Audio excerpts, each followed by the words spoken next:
ஹல்லேலூயா. சபைக்கு வருகிற நாம் எல்லாரும் இறுதித்த ஆழத்தில் நமக்கு எல்லாருக்கும் ஒரு துக்கம் இருக்கும். ஆண்டவர் இது எல்லாம் என்னுடைய வாழ்க்கையில் செய்தார், சந்தோஷம். ஆனால் இந்த முக்கியமான ஒரு காரியம் என்னுடைய வாழ்க்கையில் நடக்க மாட்டேங்குது, நான் எதிர்பார்க்குற இந்த ஒரு பெரிய அற்புதம் என் வாழ்க்கையில் நடக்க மாட்டேங்குதுன்னு சொல்லி நம்ம எல்லாரும் ஆண்டவர்கிட்ட சில நேரம் கோபித்து கொள்ளலாம், சில நேரங்களில் அங்கலாய்க்கலாம், சில நேரங்களில் மனவேதனை அடையலாம். ஆனால் அப்படிப்பட்ட ஃபெயிலியரான ஒரு மனுஷனுடைய வாழ்க்கையில் ஆண்டவர் செய்த அற்புதத்துக்கு அந்த மனிதன் என்ன செய்தான் என்பதை இந்த நாளில் நாம் தியானிக்க போகிறோம். ஆபிரகாமை குறித்து இந்த நாளில் கூட நாம் தியானிக்க போகிறோம். ஆதியாகமம் 12ஆம் அதிகாரம் 1-5 வரைக்கும் எடுத்து வாசிப்போம். ஆதியாகமம். கர்த்தர் ஆபிரகாமை நோக்கி, நீ உன் தேசத்தையும் உன் இனத்தையும் உன் தகப்பனுடைய வீட்டையும் விட்டு புறப்பட்டு நான் உனக்கு காண்பிக்கும் தேசத்துக்கு போ. நான் உன்னை பெரிய ஜாதியாக்கி உன்னை ஆசீர்வதித்து உன் பேரை பெருமைப்படுத்துவேன். நீ ஆசீர்வாதமாய் இருப்பாய். உன்னை ஆசீர்வதிக்கிறவர்களை நான் ஆசீர்வதிப்பேன், உன்னை சபிக்கிறவர்களை நான் சபிப்பேன். பூமியில் உள்ள வம்சங்கள் எல்லாம் உனக்குள் ஆசீர்வதிக்கப்பட்டிருக்கும். கர்த்தர் ஆபிரகாமுக்கு சொன்னபடியே அவன் புறப்பட்டு போனான். இந்த பார்க்கிற இந்த ஆபிரகாம் ஒரு பெரிய படித்தவன் அல்ல, படிப்பு அந்த காலத்தில் இல்லை. அப்ப தேவ சமூகத்தில் வரும்போது படிப்பு ஒரு விஷயம் அல்ல. ஹல்லேலூயா. இரண்டாவது, ஆபிரகாம் ஒரு உயர்ந்த குலத்தில் பிறந்தவன் என்று சொல்வதற்கு அங்கு ஒன்றும் சொல்லப்படவில்லை. எனவே தேவ சமூகத்தில் வரும்போது ஒரு உயர்ந்த குலமோ தாழ்ந்த குலமோ அங்கு ஒரு முக்கியமான விஷயம் அல்ல. ஹல்லேலூயா. ஆபிரகாம் மிகவும் சௌந்தரியம் உள்ளவன் என்று இங்கே சொல்லப்படவில்லை. ஆபிரகாம் ஒரு சாதாரண மனுஷனாக இருந்தான். தேவ சமூகத்தில் வரும்போது உடைய அழகு சௌந்தரியம் இங்கே முக்கியமாக எடுத்துக்கொள்ளப்படாது. அடுத்து ஆபிரகாம் 85 வயது உள்ளவனாக இருக்கிறான். ஆபிரகாம் இளைஞன் அல்ல. அப்ப தேவ சமூகத்தில் வரும்போது வயது ஒரு வித்தியாசம் அல்ல. ஹல்லேலூயா. ஆமென். ஹல்லேலூயா.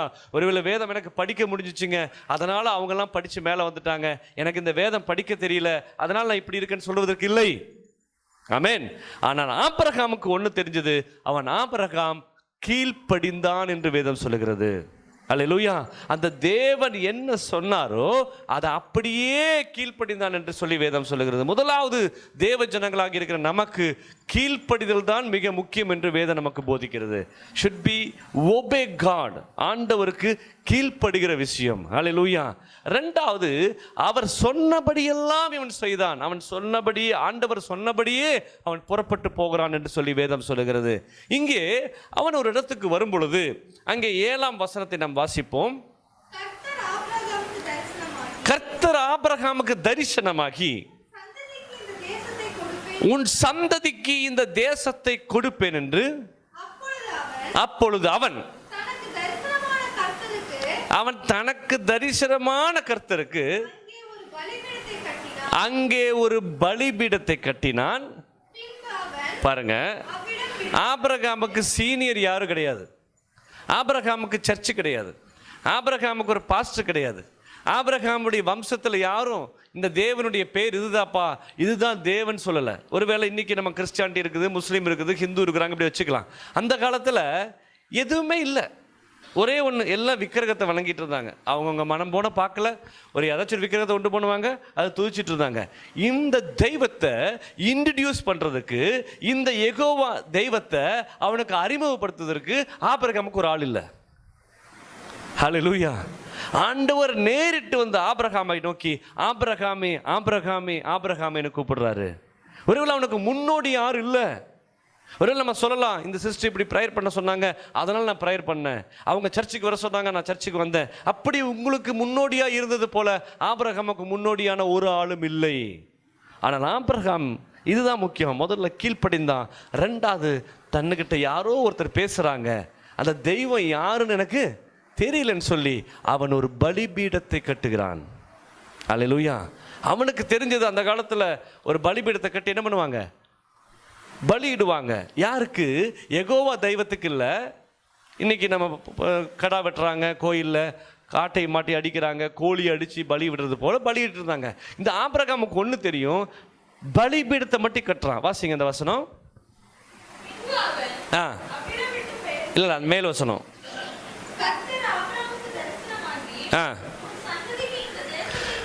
உன் சந்ததிக்கு இந்த தேசத்தை கொடுப்பேன் என்று அப்பொழுது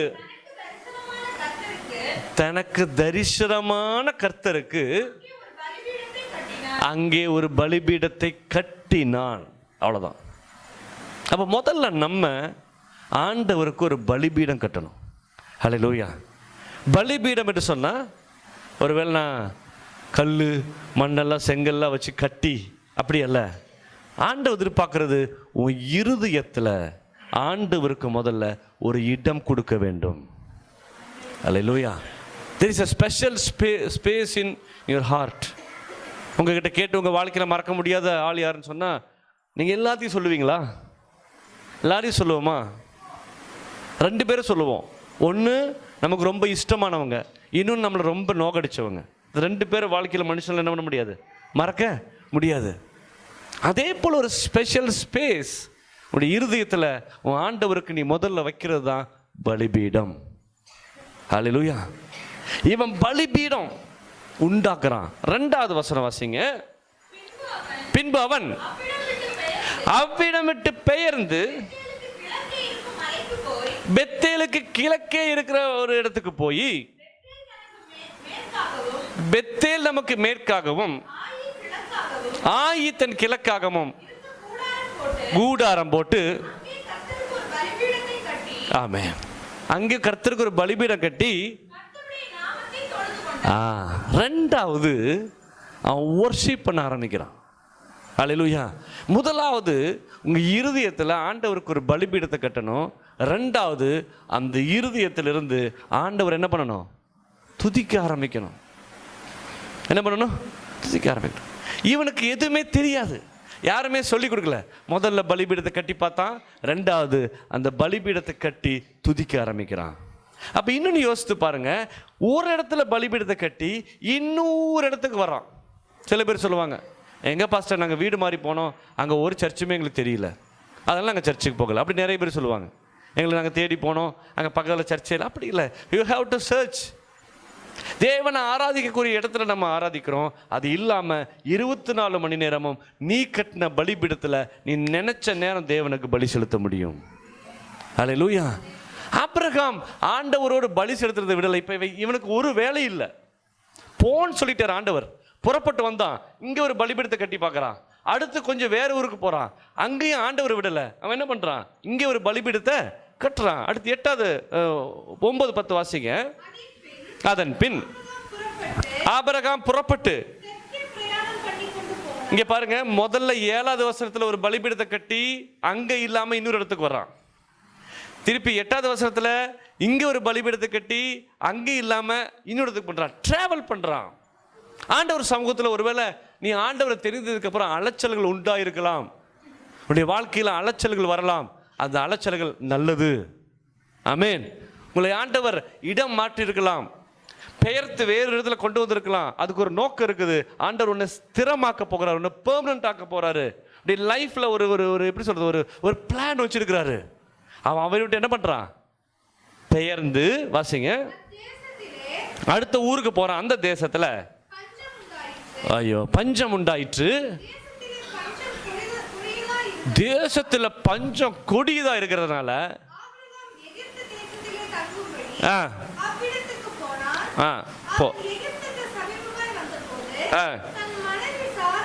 போதும் போதும், இங்கேயாச்சும் இப்படி வந்தா என்ன பண்றது? இந்த தெய்வத்தை ஆராதிச்சு என்ன பிரயோஜனம்? இந்த தெய்வத்துக்கு 2 பலிபீடம் கட்டி என்ன பிரயோஜனம்? இப்ப நம்ம லைஃப்ல என்ன ஆகுது, வறட்சி இல்லையா? யோசித்து பாருங்க, பிசினஸ் பண்றவங்களா யோசித்து பாருங்க. வறட்சி, ஒரு டெவலப்மெண்ட் இல்லை. நான் சொல்றேன், கர்த்தர் உங்க கூட தான் இருக்காருன்னு முதல்ல என்ன பண்ணணும், முதல்ல ஆண்டவர் டிராவல் பண்ண வைப்பார். அடுத்து ஒரு அலைச்சல் வரும். அடுத்து இங்கே பார்த்தா ஒரு என்ன பண்ணுது, ஒரு வளர்ச்சி, ஒரு வளர்ச்சி இல்லாமல் ஒரு வறட்சி ஏற்படுது. பயங்கர கொடியதாக இருக்குது. அந்த பஞ்சம் கொடியதுனால அவன் அங்கிருந்து என்ன பண்ணுறான், வேறு இடத்துக்கு போயிட்டு 13ஆம் அதிகாரம் 1-4 வரைக்கும். இப்போ பாருங்க, அவன் இன்னொரு இடத்துக்கு போனதுனால என்ன நடந்துச்சு?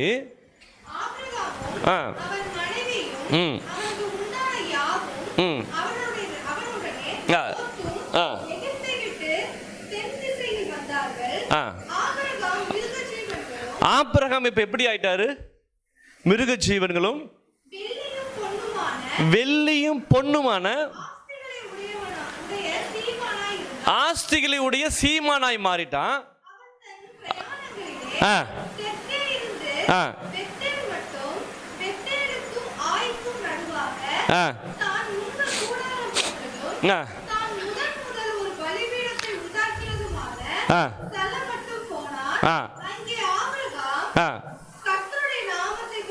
போதும்.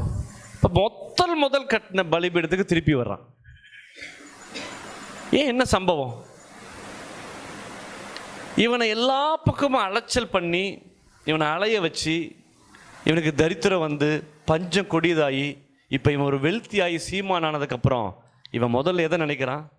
தன்னை முதல் சந்தித்த முதல் தரிசனமான அந்த இடத்தை அவன் கண்ணோக்கி திருப்பி போய் முதல்ல பலிபீடம் மட்டும்தான் கட்டினான். அங்கே ஆண்டவர் என்ன பண்ணல, இவன் தொழுது கொள்ளலை. அந்த பலிபீடத்தில் அவன் ஆண்டவர் சம்பவத்தில் தொழுது கொள்கிறான்.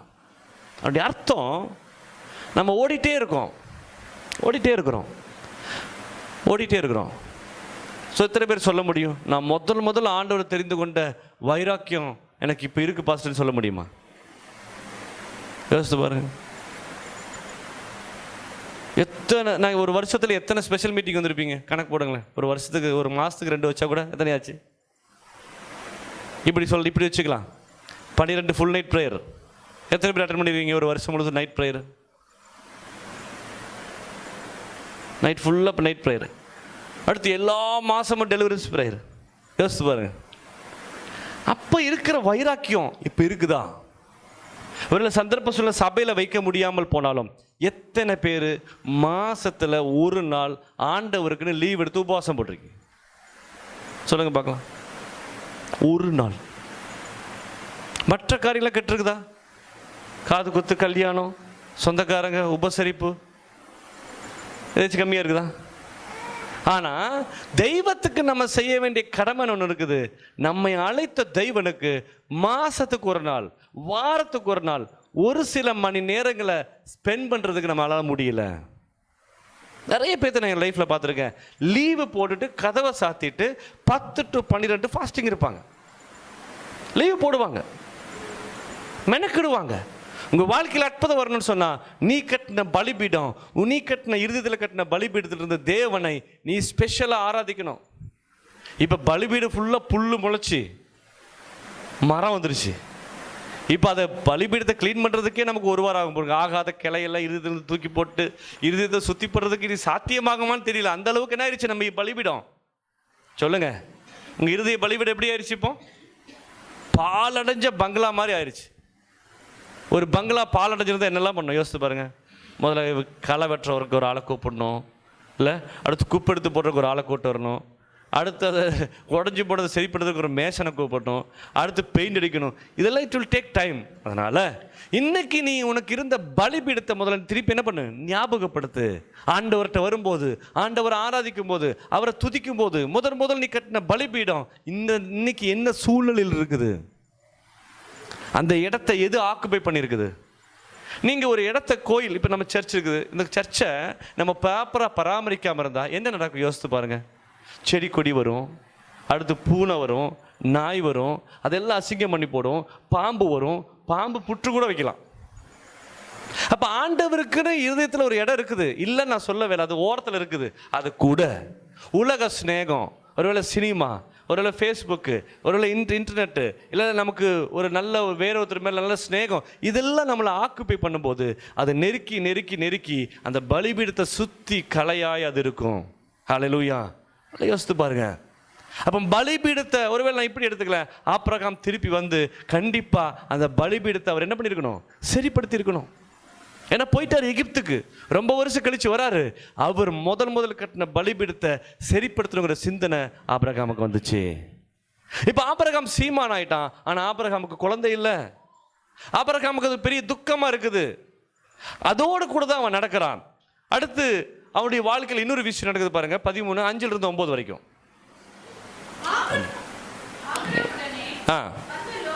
லோத்தும் இருந்தன. இருந்தது. ஆ ஆ ஆ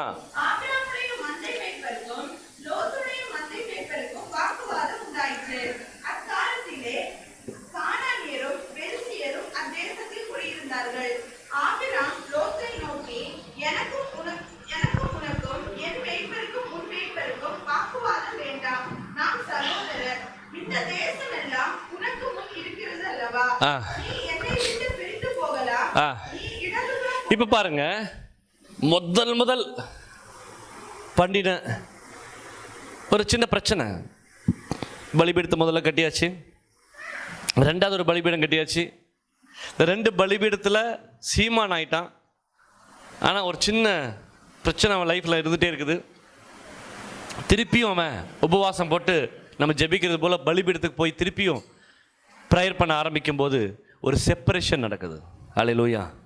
ஒரு என்னது பிரிவினை. சொந்த சகோதரன், அண்ணன் பையன், என்னுடைய சகோதரன் என்ன பண்ணுறான், இவனை விட்டு 2 பேரும் என்ன பண்ணுறாங்க, பிரிகிறாங்க. அப்போ நம்முடைய வாழ்க்கையில் வறட்சி வரலாம், பஞ்சம் உண்டாகலாம், நம்முடைய வாழ்க்கையில் துக்கம் நிறைஞ்சு வரலாம். ஆனால் தேவனை நீங்கள் ஆராதிச்சுட்டு இருக்கிறீங்க. அடுத்து ஒரு பிரிவினை கூட நம்ம வாழ்க்கையில் என்ன ஆகும், நம்ம வரும். ஒருவேளை ஆண்டவர் உங்களை சொந்த தாய் தகப்பட்டிருந்து பிரிக்கலாம், மாமனார் மாமியார்ட்டிருந்து பிரிக்கலாம், சொந்த சகோதரன் சகோதரிக்கிட்ட இருந்து உங்களை பிரிக்கலாம். இந்த பிரிவினை கொண்டு வர்றது தேவன் உங்களுடைய நன்மைக்காக தான். இங்கே லோத்துடைய நன்மை அல்ல. லோத்துவை ஆண்டவர் அழைக்கல. லோத்து ஆண்டவரை ஃபோக்கஸ் பண்ணி வரல. ஆண்டவர் தெரியும், ஆபிரகாம் சொன்னதுனால லோத்துக்கு தெரியும். ஆனால் ஆண்டவர் அழைத்தது ஆபிரகாம. ஆண்டவர் உங்கள் சொந்த குடும்பத்தில் உங்களை அழைச்சிருந்துன்னு சொன்னால் குடும்பத்தில் பிரிவினை வரும், இடத்தை மாற்றுவார், ஊரை மாற்றுவார், எல்லாத்தையும் கொண்டு வந்த தெய்வம் இதெல்லாம் உங்களை அனுமதிக்கும் போது நீங்கள் அதை ஏற்றுக்கொள்ளணும். அல்லேலூயா. துக்கப்படக்கூடாது. ஐயோ எங்களுக்கு உறவு விட்டு போச்சு, எங்களுக்கு அவங்க இல்லை இவங்க இல்லைன்னு துக்கப்படக்கூடாது. அது ஆண்டவர் உங்களுக்கு நன்மைக்காக மாற்றுவார். காரணம், லோத்து போனதுக்கப்புறம் ஆண்டவர் ஆபிரகாமோடு அவருடைய கடைசி காலம் வரைக்கும் பேசுகிறார். இதுக்கு முன்னாடி பேசலை. உங்களுக்கு ஒரு வீடு வேணும், நீ இந்த ஊரில் குடியிருக்கிறேன்னு சொல்லி ஆண்டவர் சொல்லணும்னு சொன்னால் நீ உன் இடத்தையும் ஜனத்தையும் விடாத வரைக்கும் ஆண்டவர் என்ன பண்ண மாட்டார். அதுக்கு ஒரு ஸ்டெப்பு. எனக்கு யாருமே வேண்டாம் நீ என்னைக்கு முடிவு எடுக்கிறியோ அன்னைக்கு ஆண்டவனுக்கு அற்புதம் பண்ணுவார். அடுத்து 2-3 மாதத்தில் நீ உன்னுடைய என்ன போட்டுருவ, ஃபவுண்டேஷன் ஸ்டோன் என்ன பண்ணலாம், ஸ்டார்ட் பண்ணிடலாம். 3 months இல்லாட்டி 1 month இல்லாட்டி 6 மாதம். என்னைக்கு இவங்க வேண்டான்னு சொல்லி இவன் இருதயத்தில் நீ தூக்கி வீசுறியோ அன்னைக்கு ஆண்டவர் உன் லைஃப்பில் ஃபிக்ஸ் பண்ணுவார். காரணம் பாருங்க, அது வரைக்கும் பேசி தரிசனமான ஆண்டவர் லோத்து விட்டு பிரிஞ்ச உடனே என்ன பேசுறாரு வாசிங்க.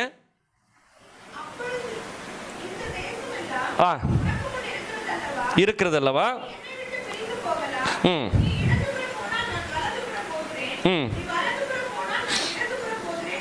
என்றார்.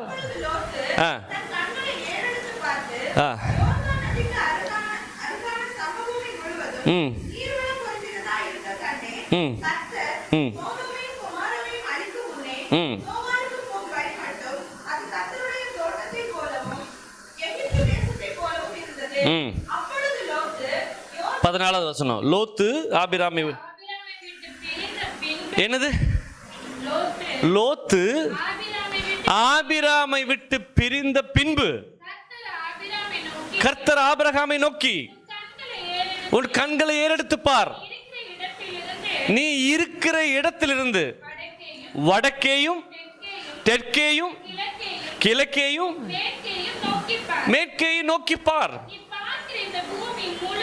நீ பார்க்கிற இந்த பூமி முழுவதையும் நான் உனக்கும் உன் சந்ததிக்கும் என்றென்றைக்கும் இருக்கும்படி கொடுத்து உன் சந்ததியை பூமியின் தூளை போல பெருக பண்ணுவேன். ஒருவன் பூமியின் தூளை என்ன கூடுமானால் உன் சந்ததி என்ன கூடும். நீ எழுந்து தேசத்தை நீளமும் அகலமும் எம்மட்டோ எப்படிங்க இது சாத்தியம்? ஏதாவது சொன்ன நம்ப முடியுமா? ஆண்டவர் சொல்றாங்களுக்கு அதை நம்ப முடியுமா? என்ன சொல்றாரு, என்ன சொல்றாரு? நீ எழுந்து தேசத்துக்கு நீளமும் அகலமும் எம்மட்டோ. நான் கேட்குறேன், இப்போ அம்பானி இருக்கிறாரு, எங்கே இருக்கிறாரு? மும்பையில் இருக்கிறாரு. அம்பானி இங்கே வரவே இல்லை. ஆனால் அம்பானி கூட குணபாலன் போய் ஒரு அக்ரிமெண்ட் போடுறேன், சார் உங்கள் கம்பெனியில் நான் என்ன பண்ணுறேன், ஜாயின் பண்ணிக்கிறேன். அப்போ அம்பானி சொல்கிறார், ஓகே நீ ஒரு 3 ஏக்கர் இடத்த என்ன பண்ணிடு, கோயம்புத்தூரில் பர்ச்சேஸ் பண்ணிடு. என்ன பேரில் வாங்கணும்? அம்பானி பிரைவேட் லிமிடெட்ங்கிற பேரில் நீ என்ன பண்ணணும்? அம்பானி இங்கே வந்து கையெழுத்து போடல, இங்கே குணபாலன் கையெழுத்து போட்டால் போதும். ஆனால் இந்த பேர் யாருக்கு போகும்? வேதம் சொல்லுகிறது, நீங்களும் நானும் ஆபிரகாமுடைய பிள்ளைகள் என்று. ஆபிரகாம் சொல்றாரு, கிழக்கு மேற்கில் நடந்து பாரு, தெற்கு நடந்து போ, வடக்கு நடந்து போ, பூமியில நீ கால் வைக்கிற இடத்தெல்லாம் நான் உனக்கு சொந்தமா தரேன். அப்ப பாருங்க, ஆபிரகாம் பேர்ல நம்ம இப்போ 89 லட்சம் ரூபாய்க்கு நம்ம என்ன பண்ணிருக்கிறோம்? ஒரு லேண்ட். இப்போ ஆபிரகாம் தாத்தாவுக்கு தாத்தா, ஆபிரகாமுடைய பையறங்கிறதுனால நான் வாங்கின இடம் ஆபிரகாமுக்கு சொந்தம். சொந்த இடம். எத்தனை பேர் வாடகை கொடுக்குறீங்க? அந்த லீஸ் பத்திரமெல்லாம் ஆபிரகாமுக்கு தான், உனக்கு இல்லை. ஹல்லேலூயா. ஏன்? ஆபிரகாமுக்குள்ள தான் உன்னை ஆசீர்வதிக்க முடியும். ஆபிரகாமுக்கு கொடுத்த ஆசீர்வாதம் தான் உனக்கு தேடி வர முடியும். அப்ப ஆண்டவர் ஒரு விஷயத்தை சும்மா சொல்லல. ஆபிரகாமை பார்த்து சொல்றாரு, நீ எனக்காக உன் சகோதரனை விட்டு வெளியே வந்த இல்ல, எனக்காக உன் உறவை தூக்கி வீட்டு வந்தல, உனக்கு நான் என்ன பண்றேன் பாரு. இந்த வசனத்தை திருப்பி வாசிங்க. லோத்தை விட்டு பிரிந்த பின்பு கர்த்தர் ஆபிரகாமை நோக்கி, உன் கண்களை ஏறெடுத்து பார், நீ இருக்கிற இடத்திலிருந்து வடக்கேயும் தெற்கேயும் கிழக்கேயும் மேற்கேயும் நோக்கி பார். நீ பார்க்கிற இந்த பூமி முழுவதையும் நான் உனக்கும் உன் சந்ததிக்கும் என்றென்றைக்கும் இருக்கும்படி கொடுத்து உன் சந்ததியை பூமியின் தூளை போல பெருக பண்ணுவேன். ஒருவன் பூமியின் தூளை எண்ண கூடுமானால், அப்பா உன் சந்ததி கூட கிறிஸ்டியானிட்டி என்ன முடியுமா? கணக்கு போட முடியுமா? யோசித்து பாருங்க. எத்தனை பேர் பேர் மாத்தல, சர்டிஃபிகேட் மாத்தல. அப்படி கணக்கு போட்டால் இந்த உலகத்தில் பாதிக்கு பாதி ஆண்டுடைய பிள்ளைகளாக தான் மாறி இருக்கிறாங்க. ஆமென். யோசித்து பாருங்க. அப்ப ஆண்டவர் அவன் ஆராதிக்க இது வரைக்கும் பெரிய அற்புதமே நடக்கல. நான் சொல்றதை கேளுங்க. அவன் 2 பலிபீடம் தான் கட்டான். 2 பலிபீடத்தை கட்டி தொழுது கொண்டுட்டு இருக்கிறான், வர்ஷிப். அது கூட ப்ராப்பரா இவருக்கு தெரியாது. பெரிய அற்புதம் இன்னும் நடக்கல. இவருக்கு சந்ததிக்கு கொடுக்குறேன்னு சொல்றது, சந்ததியே இன்னும் வரல. ஆமென். செப்பரேஷன் வந்துச்சு. அதுக்கப்புறம் ஆண்டவர் ஒரு வாக்கு கொடுத்தாரு. இந்த இடத்துல திருப்பியும் ஒரு அற்புதம் ஒரு பில்டிங் பண்றான். 13ஆம் அதிகாரம் 15 18 வரைக்கும் வாசிங்க. நீ பார்க்கிற இந்த பூமி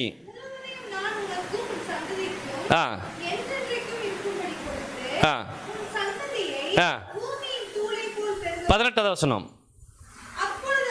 அப்பொழுது ஆபிரகாம் கூடாரத்தை பெயர்த்து கொண்டு போய்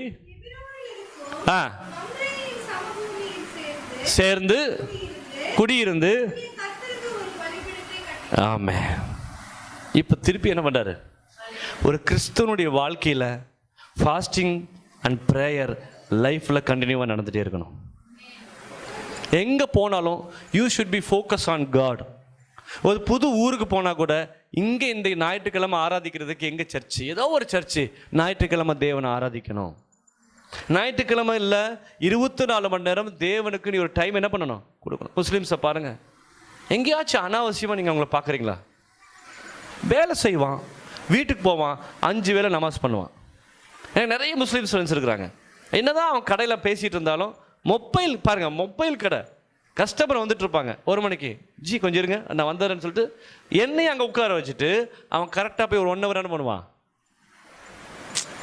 அவனுக்கு தெரிஞ்சது அந்தி செஞ்சு 5 வேளையில் அவன் என்ன பண்ணுறான், தேவனை தொழுது கொள்கிறான். டைம் ஃபிக்ஸ் பண்ணுங்க. காலையில் 7 to 8 ப்ரேயர் பண்ணுங்க, 12 to 12 ப்ரேயர் பண்ணுங்க, சாயங்காலம் 4 to 4 ப்ரேயர் பண்ணுங்க. இல்லாட்டி இப்படி வச்சுக்க, எப்போல்லாம் உனக்கு டீ குடிக்க தோணுதோ அப்போ தான் ஆண்டவர் ஜெபம் பண்ணு.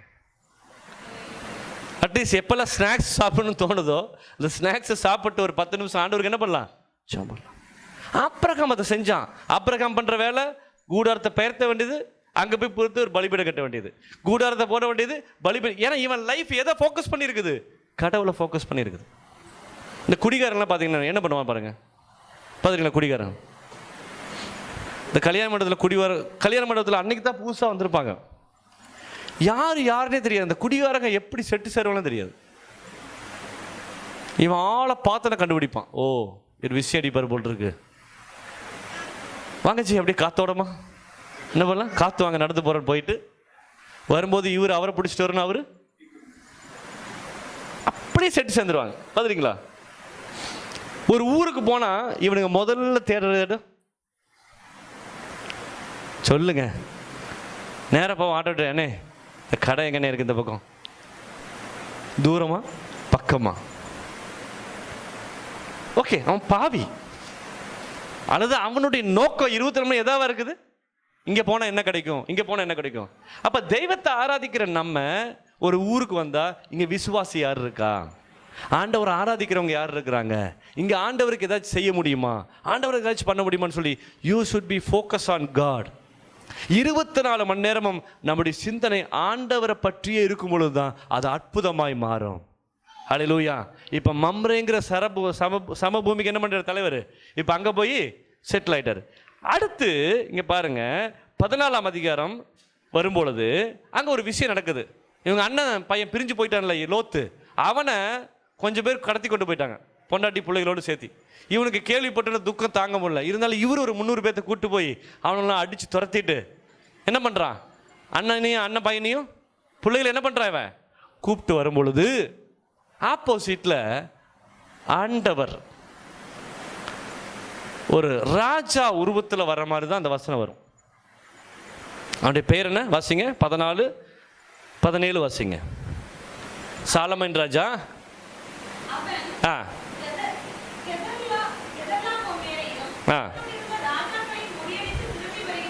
திரும்பி வருகிற பொழுது சோதோமனின் ராஜா புறப்பட்டு வந்து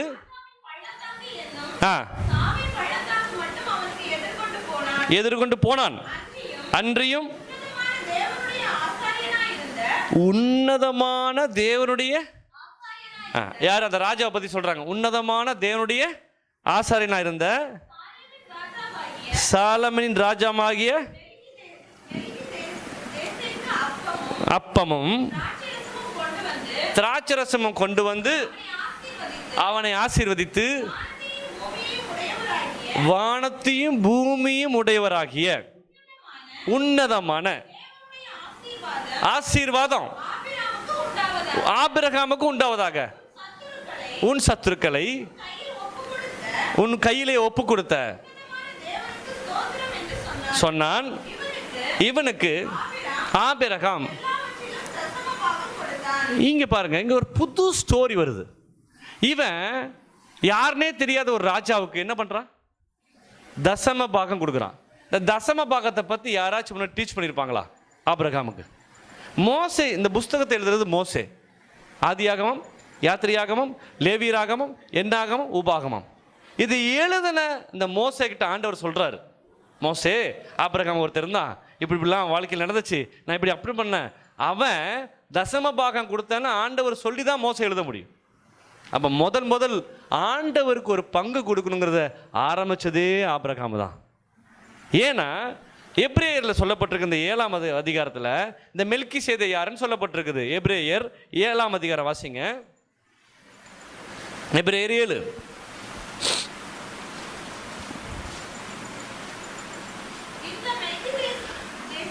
இந்த மெல்கிசேதேக்கு சாலமனின் ராஜாவும்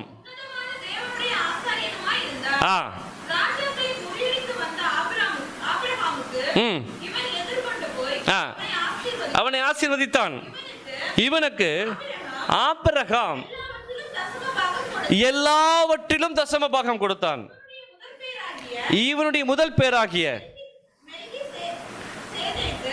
என்பதற்கு நீதியின் ராஜா என்றும், பின்பு சாலமின் ராஜா என்பதற்கு சமாதானத்தின் ராஜா என்றும் அர்த்தமாம். இவன் தகப்பனும் தாயும் எப்படிங்க? தாயும் தகப்பனும் வம்ச வரலாறு இல்லாமல் யாராச்சும் இருக்க முடியுமா? அப்போ சமாதானத்தினுடைய ராஜா யாரு? பைபிள் எப்படி? ஆண்டவர் தான் சமாதானத்தின் ராஜா. ஆபிரகாமுக்கு இந்த ஆண்டவர் எதிர்கொண்டு போய் செக் பண்றாரு. நீ ஆசீர்வதிக்கப்படுவ, நீ நல்லா இருப்பன்னு சொன்னா ஆபிரகாம் ஒன்று பண்றான். அவர் சொன்ன ஆசீர்வாதமான வார்த்தைக்கு தசம பாகத்தை கொடுத்துட்டு அவர் கேட்குறாரு, எப்பா நீ இந்த ஆட்கள் எல்லாம் கொடுத்துரு, நான் உனக்கு ஏன் ஆட்களுக்கு பணமெல்லாம் தரும் பொழுது ஆபிரகாம் அங்கே வார்த்தை சொல்றாரு, வாசிக்கு. அதற்கு ஆபிரகாம் சோதோமின் ராஜாவை நோக்கி,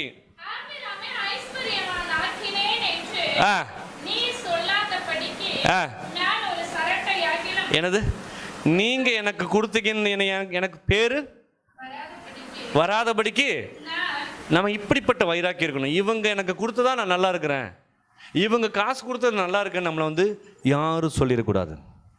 அல்லேலூயா. அவமானப்பட்டாலும் பரவாயில்ல, காசு இல்லாமல் இருந்தாலும் பரவாயில்ல, நம்ம போய் ஒருத்தட்ட நீங்கள் எனக்கு அவங்க இனாமாக கொடுத்தாலும் சரி, இவங்களால நான் நல்லா இருக்கேன்னு சொல்கிறதுக்கு அல்லேலூயா ஆண்டவர் எனக்கு கொடுத்தாருன்னு நீங்கள் சொல்லணும். எங்ககிட்ட இருக்கிறதெல்லாம் எங்கள் காசு இல்லைங்க, யார் கொடுத்தது? ஆண்டவர் கொடுத்தது. அவர் வழியை உருவாக்குனார், அவர் ஆசீர்வதித்தார், அவர் என்ன கொண்டு போனார். நீ என்ன ஆசீர்வதிக்க வேண்டாம். ஆண்டவர் செக் பண்ணுறாரு, இவன் மயங்குறானா. இந்த ராஜாவுடைய வார்த்தைக்கு ஆபிரகாம் மயங்குறானா இல்லையான்னு செக் பண்ணும்போது ஆபிரகாம் சொல்றான், இல்லை, நீ என்னை ஐஸ்வர்யவானாக்கு என்று சொல்லாதபடிக்கு ஒரு சரட்டையாகிலும், எது நீ போட்டிருக்க செருப்புல அருந்த வார கூட நான் என்ன பண்ண மாட்டேன், எடுத்துக்க மாட்டேன்னு சொல்லிட்டு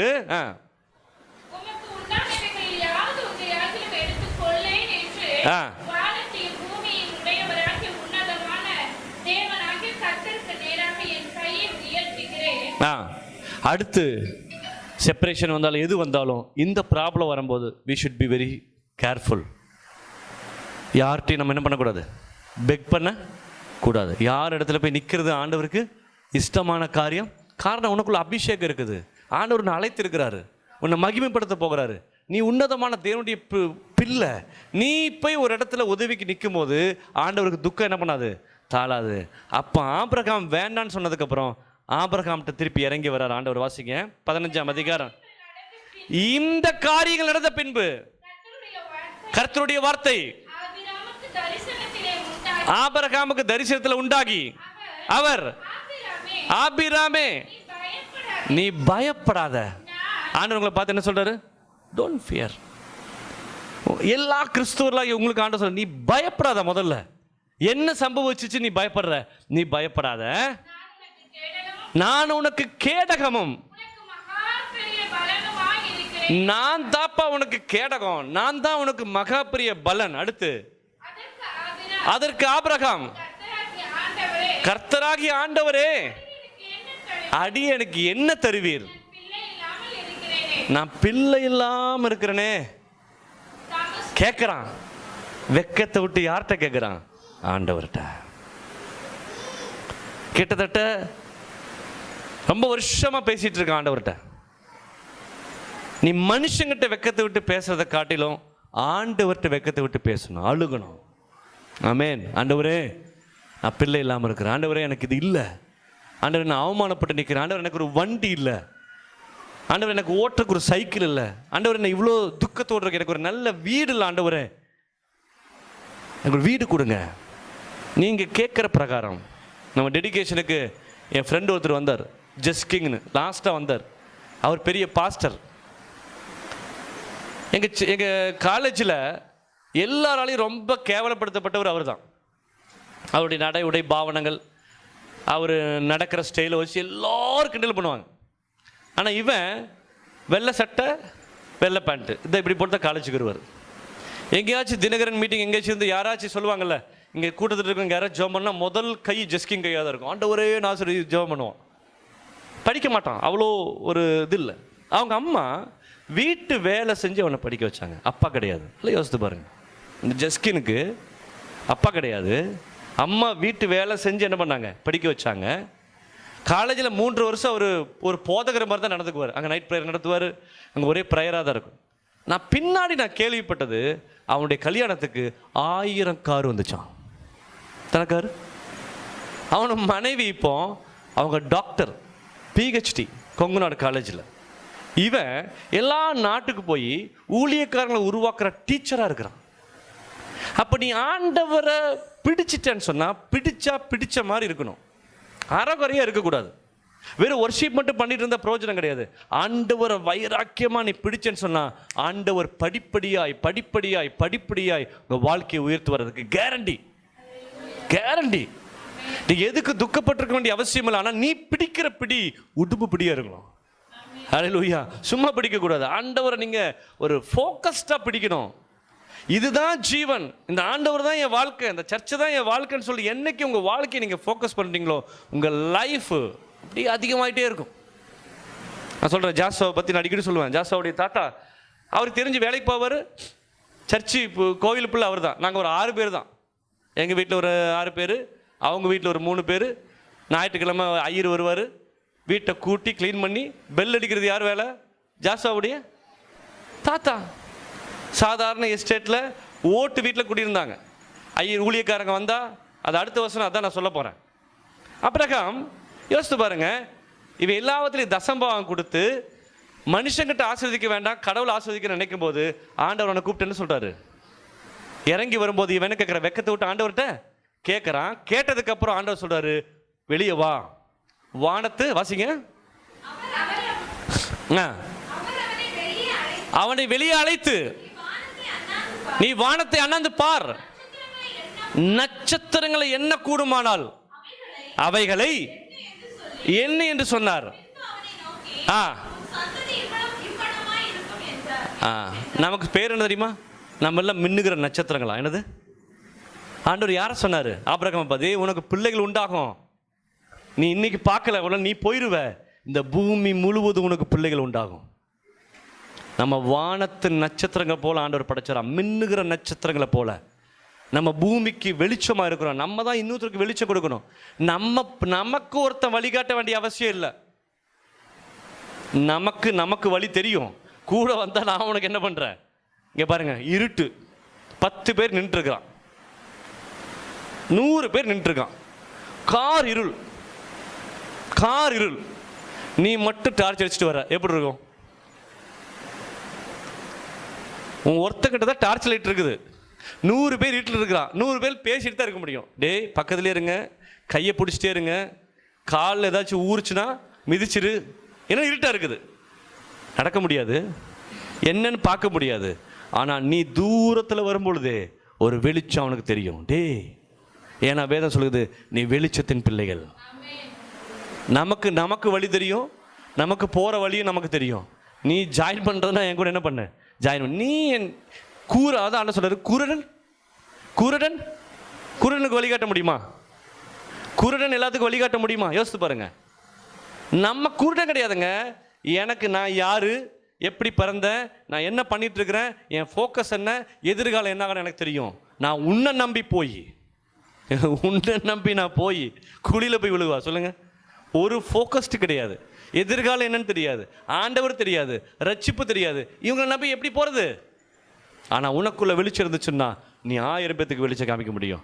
எனக்குள்ள ஒரு வெளிச்சம் வந்துச்சு, நான் இருட்டின் அதிகாரத்தில் இருந்தேன். பைபிள் சொல்லுது, கர்த்தர் ஆச்சரியமான ஒளியில் என்ன பண்ணார், நம்மளை கொண்டு வந்தார். எனக்கு வந்து ஒரு வெளிச்சம் உங்களுக்கு இத்தனை பேத்துக்கு வெளிச்சமாக மாற்றி இருக்குது. ஹல்லேலூயா. நீங்கள் ஒவ்வொருத்தரும் இன்னும் உங்களுடைய வாழ்க்கையை வெளிச்சமாக மாற்றினா இன்னும் 1000 பேத்துக்கு நீங்கள் வெளிச்சத்தை கொடுக்க முடியும், 1000 பேத்துக்கு பிரகாசத்தை கொடுக்க முடியும். ஹல்லேலூயா. நான் இங்கே இருக்கிற எல்லா ஜனங்களையும் பார்க்குறேன். நான் 15 வருஷத்துக்கு முன்னாடி எப்படி இருந்தனோ அவங்க அப்படியே தான் இருக்கிறாங்க. நோ சேஞ்ச், ஒரு மாற்றம் இல்லை. 20 வருஷமாக நான் அவங்கள பார்க்குறேன். 24 வருஷம் ஆச்சு. நாங்கள் இங்கே வந்து 24 வருஷம் ஆச்சு. இந்த 24 வருஷம் நான் பார்க்குற ஜனங்கள் அப்படியே தான் இருக்காங்க. காரணம், அவனுக்குள்ள ஆண்டவர் போகலை. எங்கிட்ட வந்ததுனால என் வாழ்க்கை மாறிச்சு. நான் எனக்கு மட்டும் பாதை காட்டலை, என் கூட வந்து எல்லாருக்கும் பாதை காட்டுறதுக்கு ஆண்டவர் வழி வச்சாரு. ஆபிரகாம் பார்த்து சொல்ல, நீ பயப்படாத, வானத்து நட்சத்திரங்களை பாரு, என்ன கூடுமானால் என்ன, பூமியில் இருக்கிற கடல் மணலெல்லாம் நீ எண்ணிப்பாரு, என்ன முடிஞ்சா அது எண்ணிப்பாரு, அவ்வளமாய் உனக்கு சந்ததி. இவன் கேட்ட கேள்வி என்ன? முதல்ல, எனக்கு குழந்தை இல்லை ஆண்டவரே. அதுக்கு சொன்ன பதில் என்ன? வானத்து நட்சத்திரங்கிற போல உனக்கு என்ன ஆகும்? பிள்ளைகள் உண்டாகும். டிலே ஆகுதுப்பா, அவ்வளோதான். உனக்கு இல்லைன்னு யாரும் சொன்ன, டிலே ஆகுது, உனக்கு என்ன பண்ணும்? உன்னை தேடி வரும். ஆமென், ஹல்லேலூயா. அடுத்த ஒரு சம்பவம் நடக்குது. இவன் ஒர்ஷிப் மட்டும் தான் பண்ணிட்டு இருக்கான், டைம் இல்லை. ஆண்டவர் அவனை கூப்பிட்டு அதுக்கு கீழே சொல்றாரு, நான் சொல்றதை செய்யின்னு சொல்றாரு. வாசிங்க 12ஆம் அதிகாரம், வாசிங்க 12வது வசனம். இல்லை 7வது வசனம் வாசிங்க. 7வது வசனம். உனக்கு குழந்தை வேணும்னா ஒன்று பண்ணணும்னு சொல்லி அவனுக்கு ஒன்று சொல்றாரு. என்ன சொல்றாரு? அவனை நோக்கி உனக்கு இந்த தேசத்தை சுதந்திரமாய் கொடுக்கும்படிக்கு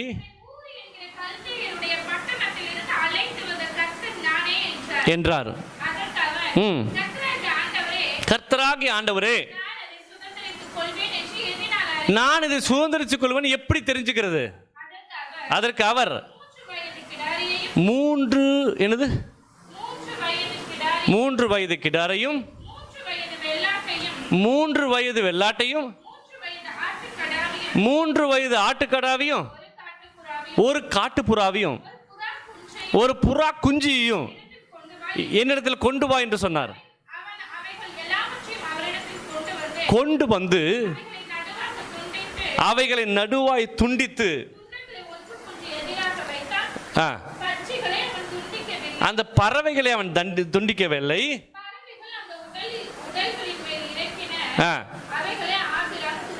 துரத்தினான்.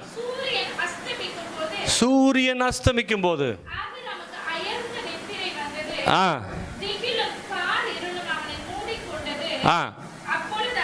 அப்பொழுது அவர் ஆபிரகாமை நோக்கி, உன் சந்ததியார். இங்க பாருங்க, இவன் இதுக்கு முன்னாடி பலிபீடத்துல பண்ணின எல்லா பலியும் சாதாரண பலி. இங்கதான் இரத்த பலி நடக்குது. என்ன நடக்குது? ஒரு பலிபீடத்தை கட்டி 3 வயது கிடாரி 3 வயது ஆடு எல்லாத்தையும் கொண்டு வந்து என்ன பண்றான்? பலியிடுறான். கர்த்தர் இறங்கி வரும்போது அவனுக்கு 400 வருஷத்துக்கு அப்புறம் நடக்கிற காரியத்தை ஆபிரகாம்கிட்ட வெளிப்படுத்துறாரு. அல்லேலூயா. 400 வருஷம் கழிச்சு என்ன நடக்குங்கிறத வெளிப்படுத்துறாரு. அப்ப அவன்கிட்ட இன்னொரு இடத்துல சொல்றாரு, உன் வீட்டில் பிறந்த எல்லா குழந்தைகளையும் நீ என்ன பண்ணணும்? விருத்த சேதனம் பண்ணணும். உன்னையும் ஏன்னா ரத்த உறவா இருக்கணும்னு சொல்லி ஆண்டவர் எதிர்பார்க்கிறார். அல்லேலூயா. அப்ப ரத்த உறவுன்னு சொல்லும்போது நீங்க சாக்ரிஃபைஸ் யுவர் லைஃபுக்கு வரணும் ஆண்டவர் கூட. இயேசுவின் ரத்தம் வாழ்க்கையில வந்ததுக்கு அப்புறம் நீ அதை பிரதானப்படுத்த அந்த ரத்தத்தை குறித்து நீ பேச இயேசுவின் ரத்தத்தை குறித்து நீ மகிமைப்படுத்த நீ அவரோட சொந்த உறவாய் மாறுகிறாய். அல்லேலூயா. ஞானஸ்நானத்துக்கு ஒப்பு கொடுத்து இங்க இருக்கிற அந்த திராட்சை ரசமும் அப்பமும் அவருடைய ரத்தமும் அவருடைய சதன் எடுத்து நீ சாப்பிடும்போது நீ அவரோடு இரத்த உறவாய் மாறுகிறாய். அவருக்கு நமக்கு ஒரே ரத்தம் ஒரே சதன் சொல்லி வரும் பொழுது இங்கே வேறொரு விஷயம் நடக்குது. ஆபிரகாமுடைய லைஃப் சேஞ்ச் ஆகுது. ஹல்லேலூயா. இந்த இரத்த உறவு நடந்ததுக்கு அப்புறம் ஆண்டவர் வீட்டுக்கு வர்றார். இது எவ்வளோ பெரிய ஸ்டோரி தெரியுமா? நம்ம அசால்ட்டா போயிடுறோம். முதல்ல ஒரு பலிபீடம் கட்டினா அதில் தொழுது கொள்ளல. 2வது பலிபீடம் கட்டினா அதில் தொழுது கொண்டான். 3வது பலிபீடம் தான் கட்டினா அதே பலிபீடத்தை வந்து சுத்திகரிப்பு பண்றான். 4வது தன் சகோதரன் பிரிஞ்சதுக்கு அப்புறம் ஒரு பலிபீடம் கட்டுறான். அடுத்து இங்க ஆண்டவர் சொன்ன பலிபீடம், நீ ரத்தத்தை வெட்டி என்ன பண்ணு, பலிபீடம் கட்டி என்ன ஆராதின்னு சொன்னா. இது முடிஞ்சதுக்கு அப்புறம் உஷ்ண வேளையில வாசிங்க 18ஆம் அதிகாரம் 1வது வசனம்.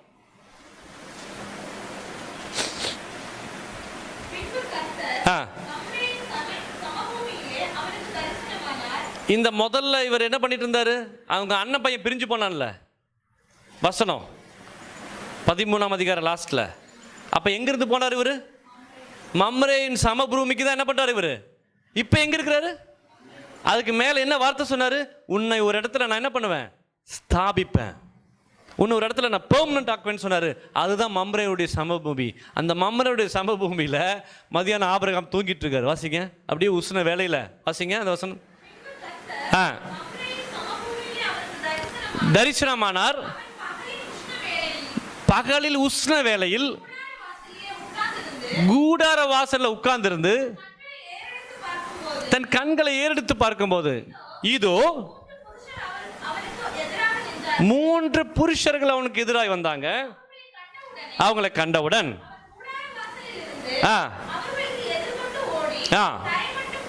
குனிந்து, ஆண்டவரே உம்முடைய கண்கள் எனக்கு கிருபை கிடைத்ததானால் நீ கடந்து போக வேண்டாம், போதும் டைம் இல்லை. ஆபிரகாம் அவங்கள வீட்டுக்கு கூப்பிட்டு கால் கழுவுறதுக்கு தண்ணி கொடுத்து கால் கழுவி விட்டு இங்கே இருங்க, எங்கேயும் போகாதீங்கன்னு சொல்லி. ஏன்னா அங்கே கூடாரம் வேற எங்கேயுமே வீடு இருக்காது. 3 பேர் இவங்க வீட்டுக்கு வந்துட்டாங்க.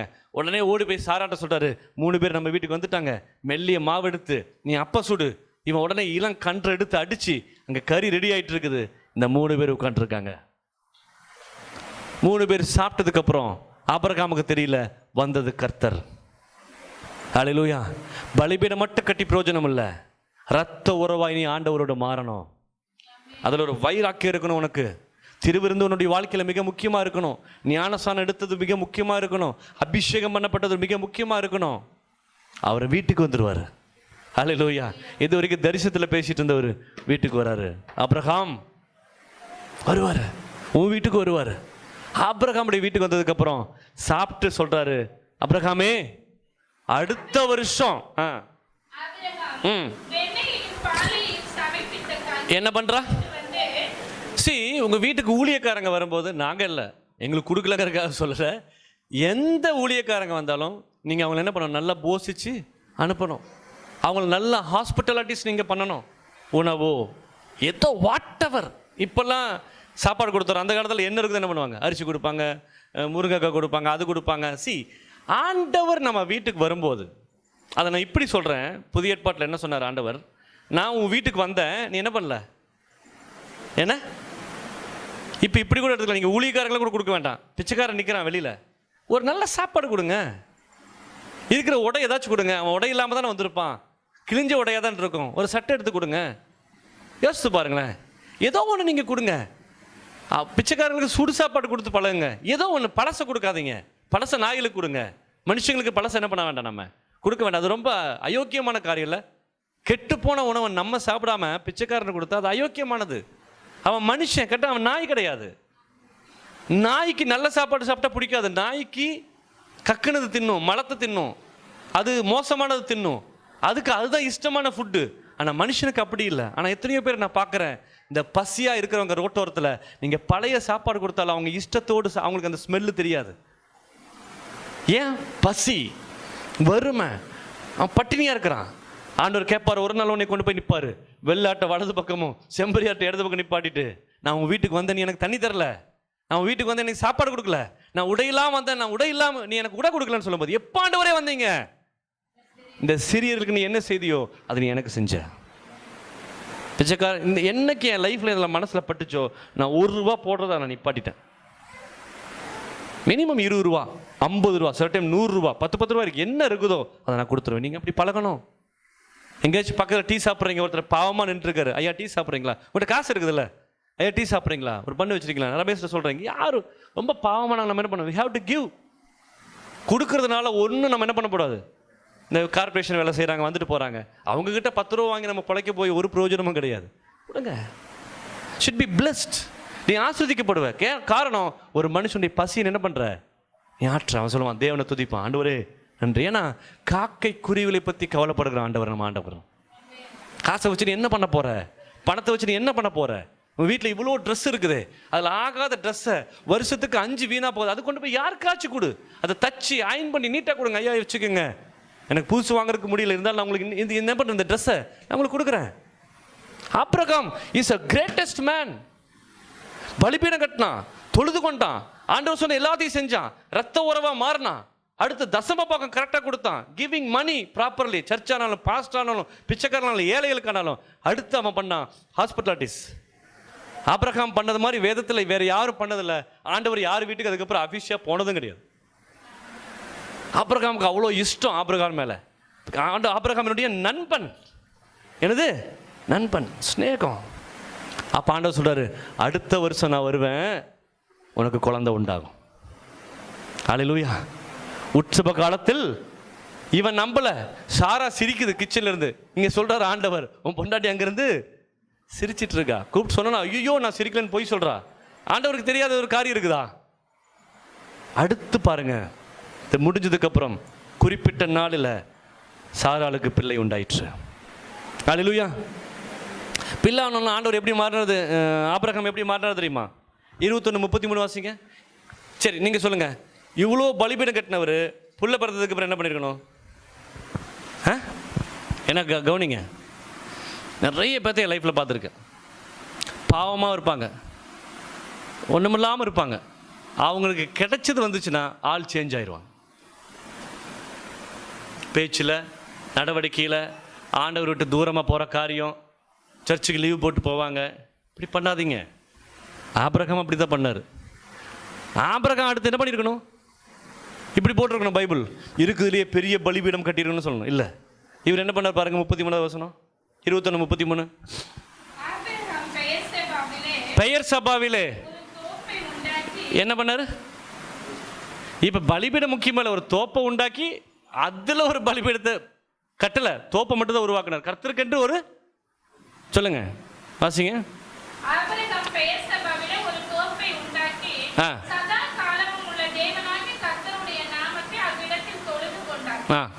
தோப்பை வச்சு தொழுது கொண்டார், பலிபீடம் கட்டல. முதல்ல ஃபாஸ்டிங் போகும்போது ஜெபம் பண்ணிட்டு இருந்தோம். இப்போ நம்ம எப்படி ஜெபம் பண்ணுறோம்? வண்டி எடுத்தோன்னா, ஆண்டவரே பத்திரமா பார்த்துக்குங்க, ஸ்தோத்திரம். வழி போக்கண போல முதல்ல ப்ராப்பர் டைம் இல்லை, குழந்தை இல்லைன்னா ஃபாஸ்டிங் ப்ரேயரு, பணம் இல்லாட்டி ஃபாஸ்டிங் ப்ரேயரு, அது இல்லாட்டி உடனே ஃபாஸ்டிங். இப்போ அப்படி இல்லை. காலைல ஒரு கேலண்டரை பார்த்து ஒரு வசனம் படிச்சுட்டு, சாயங்காலம் ஒரு கேலண்டர் ஒரு வசனத்தை படிச்சுட்டு ஆமேன் அப்படி பண்ணாதீங்க.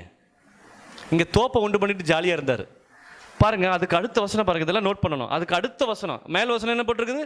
21 33. தோப்பை உண்டாக்கி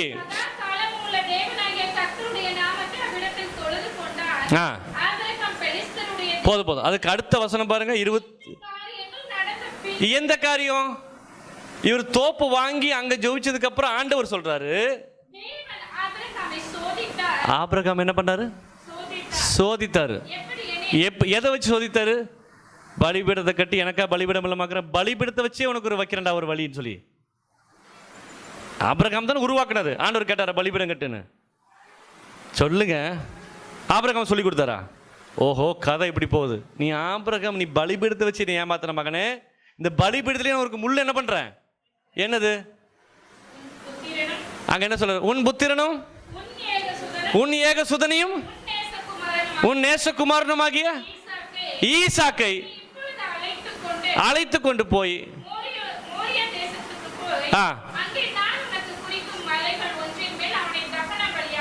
எப்படி நீ ஆண்டவருக்கு சரியான பலிபீடம் கட்டி பண்ணிட்டு இருந்த, இனி பண்ணாம விட்டுட்டினா வட்டி முதலமா திருப்பி கொடுக்க வச்சிருவார், சோதிச்சிருவார். என்னது ஆண்டவருடைய சோதனை என்ன நம்மளால? இப்போ ஆபிரகாம் நிலைமை யோசித்து பாருங்க. 3 நாள் நடக்க வைக்கிறார். எங்க? இங்க பக்கத்தில் பலியிட்டா கூட யோசிக்கலாம். இப்போ 3 நாள் மகனையும் கூப்பிட்டு போறான். அவன் கேட்குறான், அப்பா நெருப்பு இருக்குது, கட்டை இருக்குது, ஆடுங்க, பேசாம இருடான்னு சொல்லுவோம் நம்ம. கோபம் வந்துடும். இல்லை டென்ஷனில் உன்னதாண்ட பலியிட போகிறேன், அங்கே போக மாட்டேன், இங்கேயே பண்ணிடுவோம், நம்ம திட்டிடுவோம் இல்லையா? சொல்லுங்க, கேட்டே ஒரு ஈசாக்கு. யார் கேட்க வைக்கிறா? ஆண்டவர் தான் குத்துவார் அப்பாவை. மகன் மூலியமா தான் குத்துறது. யாரு? அப்பாவை தானே குத்துறாரு மகனை வச்சு. அப்பா கட்டை இருக்குது, நெருப்பு இருக்குது, ஆடுங்க. அந்த 3 நாள் நிச்சயமா ஆபிரகாம் செத்துருவார். செத்துட்டாரு இல்ல? இந்த 3 நாள் தன் மகனை பலியிடணும். எவ்வளவு கஷ்டமான ஒரு காரியம். நீ சரியான சாக்ரிஃபைஸ் பண்ணாட்டி இட் பி ட்ரபிள். பலி செலுத்த போறான் மோரியாவுக்கு. ஆண்டவரை பத்தி கொஞ்சம் தான் தெரிஞ்சிருக்கும். ஒருவேளை பலி இட்டுருவாரோ? சேச்சா, அப்படி இல்லை. 100 வருஷம் கழிச்சு கொடுத்தவர் தேத்திருப்பான். பலியிட்டால் திருப்பி கொடுப்பாருன்னு ஒரு நம்பிக்கைக்கு வந்திருப்பான். இவனை பலியிட்டுருவோம், கண்டிப்பா திருப்பி கொடுப்பதற்கு வாய்ப்பு இருக்கு. ஆனால் ஆபிரகாமை காப்பாற்றின ஒரே ஒரு விஷயம் கீழ்ப்படிதல். ஆண்டவரை மறந்து போயிருக்கலாம், ஒரு ப்ராப்பரான வொர்ஷிப் பலிபீடம் கட்டாம போயிருக்கலாம். அவங்கிட்ட ஆண்டவருக்கு இஷ்டமான ஒரு காரியம் நம்ம சொன்னா செய்வான். ஆண்டவர் கஷ்டப்படுறதில்ல, உணர்த்துறதுக்கு. நம்ம எல்லாத்தையும் சில டைம் ஆண்டவர் போட்டு வரட்டுறது. இன்னும் இவனுக்கு இவ்வளோ பண்ணியும் புத்தி இல்லையே, நான் தான் இதெல்லாம் பண்றேன்னு தெரியாம இவன் என்ன பண்றான்? இன்னும் அங்க சுத்துறது, இங்க சுத்துறது, அதை பண்றது, இதை பண்றது, சுத்துறியா? டே எங்கிட்ட வா, முழங்கால் படியிடு, சமர்ப்பணம் பண்ணு, ஆதியில் இருக்கிற அன்பை நீ விட்டுட்ட, திருப்பி வா. பலிபீடத்தை தகர்த்து போட்டு வச்சுட்டு அந்த பலிபீடத்தை திருப்பி கட்டு. ஜெபம் பண்ணு, ஃபாஸ்டிங் இரு, தசம்பாகத்தை காணிக்க கொடு, ரத்த உறவா மாறு, ஞானசான் எடுக்காட்டு ஞானசான் எடு, திருவிருந்தில் பங்கு பெறு, பரிசுத்தமாக வாழு. இதுக்கெல்லாம் ஆண்டவர் என்ன பண்ணுறாரு, உன்னை உணர்த்துறாரு. இப்போ ஆபிரகாம் போகும்போது அவனுக்கு ஒன்று தெரியும், ஆட்கள்கிட்ட சொல்கிறான், நாங்கள் பலியிட்டு திருப்பி வருவோம், நீங்கள் எல்லாம் இங்கே இருங்கன்னு சொல்லி போகிறான். அவனை கையங்காலும் கட்டி, பைபிள் சொல்லுது கிட்டத்தட்ட அவனுக்கு 17 வயசு இருக்குமா பையனுக்கு, வாலிபன். வெட்டும்போது அப்பாவை என்ன பண்ணியிருக்கலாம், தள்ளி விட்டு ஓடி இருக்கலாம். அதனால் அவனை ஈசாக்கு பாரு, அப்பா மேலே அவனுக்கு அவ்வளோ நம்பிக்கை. படுறானா படுத்துட்டான், கை காலெலாம் கட்டி கத்தி எடுத்து வெட்டும்போது ஆண்டவர் சொல்கிறார், போதும் நீ பலியிட வேண்டாம், உன் மேலே எனக்கு நான் சொன்னதை நீ செஞ்சதுனால அங்கே ஒரு ஆடு இருக்குது, முள்ளில் மாட்டிகிட்ருக்குது. அதை ஒரு பாஸ்டர் சொன்னார், ஆபிரகாம் ஈசாக்கு இந்த பக்கம் நடக்கும்போது ஆடு அந்த பக்கம் மேலே ஏறி வந்துடும். ஹல்லேலூயா. அந்த மலையில் அவன் பலியிட்டான். ஆண்டவர் சொன்ன சாக்ரிஃபைஸ் என்ன தெரியுமா, ஆபிரகாமே இதே மாதிரி தான் ஒரு நாள் என் மகனை நான் பலியிட போகிறேன், உனக்காக உன் சந்ததிக்காக. நீ ஈசாக்க பலியிட வேண்டாம், நான் இயேசு கிறிஸ்துவை என்னுடைய மகனை இந்த பூமிக்கு அனுப்பி நான் பலியிட போகிறேன். ஏன்னா உனக்குள்ள உன் சந்ததிகள் ஆசீர்வதிக்கப்படணும். ஹல்லேலூயா. அதுக்கப்புறம் ஆபிரகாம் ஆண்டவரோடு ஒரு பூரண ஐக்கியமாய் மாறிட்டான். ஆண்டவரோடு ஒரு 24 மணி நேரமும் ஆண்டவருங்கிற ஒரு காரியம் நடந்துட்டான். அதுக்கப்புறம் பெரிய பலிபீடமோ ஜபத்தையும் நான் பார்க்கல. பூரண வயசில் ஆபிரகாம் மரித்து போனான். நீ செய்ய வேண்டியது இன்னைக்கு உன் இருதயத்தில் பலிபீடத்தை கட்ட. எல்லாரும் எந்திரிச்சு தேவ சமூகத்தில் முதல் ஆண்டவர்கிட்ட எப்படி வந்தீங்களோ அந்த சிந்தனைக்கு மாறுங்க. இந்த இடம் எப்போது திறந்திருக்கும், நாங்கள் இல்லாட்டி கூட இருந்தால் கூட இந்த இடம் உனக்குரியது. நீ ஆராதிக்கணும், துதிக்கணும், தேவனை மகிமைப்படுத்தணும். உபவாசம் போடு, வாரத்துக்கு ஒரு நாள், மாசத்துக்கு ஒரு நாள் உபவாசம் போடு. இந்த இடம் கண்ணீரால் நிறைஞ்சிருக்கணும் ஆண்டவர் சொல்றார். இதிலிருந்து ஜீவ நீரூற்று புறப்பட்டு வருமா? இந்த இடத்துல நீ கண்ணீர் சிந்தினா, இந்த இடத்துல கூக்குரலுடைய சத்தம் அதிகமாக இருந்துச்சுன்னா, அழுகையின் சத்தம் அதிகமாக இருந்துச்சுன்னா உன் வாழ்க்கை அற்புதமாய் மாறும். மனம் போன போக்கில் நீ போகாத. பலிபீடத்தை இன்னைக்கு ஸ்தாபி. பலிபீடம் இல்லாதவங்க உன் இருதயத்தில் ஆண்டவருக்கு ஒரு புதிய இடம் தான் பலிபீடம். ஒரு புதிய இடத்தை நீ கொடு. ஆல்ரெடி கொடுத்த இடத்துல உலகமும் உலக ஸ்நேகமும் பாவமும் அது தேங்கி இருந்துச்சுன்னு சொன்னா இன்னைக்கு அதை சுத்திகரம் பண்ணு. தேவ சமூகத்தில் ஒப்பு கொடுங்க. உம்மை அல்லாமல் யாரை நான் நேசிப்பேன், உமக்காக அல்லாமல் யாருக்காக வாழுவேன். உம்மை அல்லாமல் யாரை நான் நேசிப்பேன், உமக்காக அல்லாமல் யாருக்காக வாழுவேன். நம்புங்கப்பா உந்தன் பிள்ளையை, நம்புங்கப்பா இந்த பிள்ளையை. கரங்களை உயர்த்தி சொல்லுங்களே, நம்புங்கப்பா உந்தன் பிள்ளையை, நம்புங்கப்பா இந்த பிள்ளையை. உம்மை பாடாத நாட்களும் இல்லையே, உம்மை தேடாத நாட்களும் இல்லையே. உம்மை பாடாத நாட்களும் இல்லையே, உம்மை தேடாத நாட்களும் இல்லையே. பொருத்தனைகள் நிறைவேற்றி ஸ்தோத்திரங்கள் செலுத்துவேன், பொருத்தனைகள் நிறைவேற்றி ஸ்தோத்திரங்கள் செலுத்துவேன். ஆராதித்து உம்மை உயர்த்துவேன். நம்புங்கப்பா உந்தன் பிள்ளையே, ஆராதித்து உம்மை உயர்த்துவேன். நம்புங்கப்பா உந்தன் பிள்ளையே, உம்மை பாடாத நாட்களும் இல்லையே, உம்மை தேடாத நாட்களும் இல்லையே, உம்மை பாடாத நாட்களும் இல்லையே, உம்மை தேடாத நாட்களும் இல்லையே. என் அலைச்சல்கள் எண்ணி கண்ணீரும் துருத்தியில், அலைச்சல்கள் எண்ணி கண்ணீரும் துருத்தியில் வைத்து நன்மை தருபவரே, இரத்த உறவாய் மாறு. நம்புவேன் நான் எல்லா நாளிலும், இரத்த உறவாய் மாறு. அதை வைத்து நன்மை தருபவரே, நம்புவேன் நான் எல்லா நாளிலும். உம்மை பாடாத நாட்களும் இல்லையே, உம்மை தேடாத நாட்களும் இல்லையே, உம்மை பாடாத நாட்களும் இல்லையே, உம்மை தேடாத நாட்களும் இல்லையே.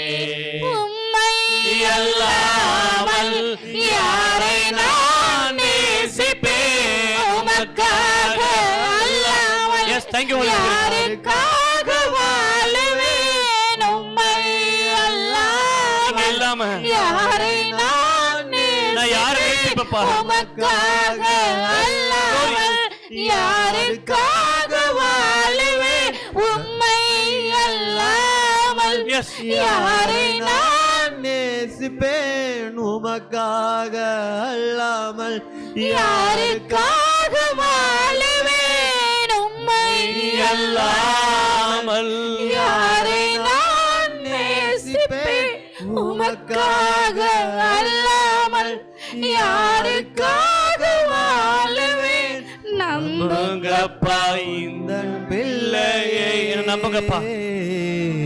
நம்புங்கப்பா உந்தன் பிள்ளையை. ஒப்பு கொடுப்போமா? நம்புங்கப்பா ஒப்பு கொடுப்போமா? உந்தன் பிள்ளையை. ஒப்பு கொடுப்பியா?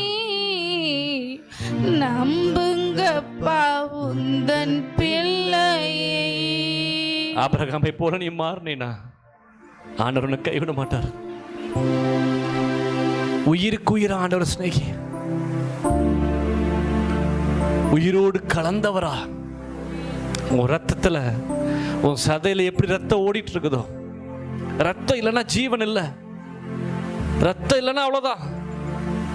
இயேசுவின் ரத்தமா நீ மாத்தணும். இயேசுவின் ரத்தத்தை குடிக்கிறது எவ்வளவு பெரிய பாக்கியமா. உன் சரீரத்தில் இயேசுவின் ரத்தம் ஓடணும். அப்படி ஓடனா ஆண்டவனை உயர்த்துவார்.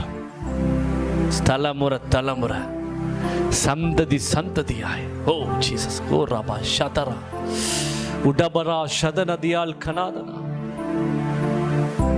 அவரை தூக்கி எடுப்பார், உன்னை உன்னதங்களில் கொண்டு போய் வைப்பார், உன் மரண கட்டுகள் எல்லாம் நீக்குவார். அவரால் முடியும், அவரால் முடியும். நீ உன் ஜீவனை அவருக்கு எழுதி கொடு, உன் உயிரை அவருக்கு எழுதி கொடு. எந்த உலக மனுஷனுக்கு இல்லை, உமக்கு எழுதி கொடுங்க. ஆண்டவரே, நான் உமக்கு அடிமை, நான் சேவகம் பண்றேன், உமக்காக வாழ்க்கை முழு சேவகம் பண்றேன்னு சொல்லி இவனை ஒப்பு கொடுத்தா அவரை உயர்த்துவார். ஆண்டவர் தான் எங்க வாழ்க்கை, ஆண்டவர் தான் எங்க ஜீவன், என் உடல் பொருள் ஆவி எல்லாம் உமக்கு தான் ஆண்டவர்ன்னு சொல்லி நீ என்னைக்கு ஒப்பு கொடுக்குறியோ உன் வாழ்க்கை மாறும். நீ நினைச்சது மாறும். நீ பட்டு போன பிசினஸை திருப்பி கொண்டு வருவார். நீ பிசினஸ் வேண்டாம் ஓடுறவனுக்கு புது பிசினஸ் கொடுப்பார்.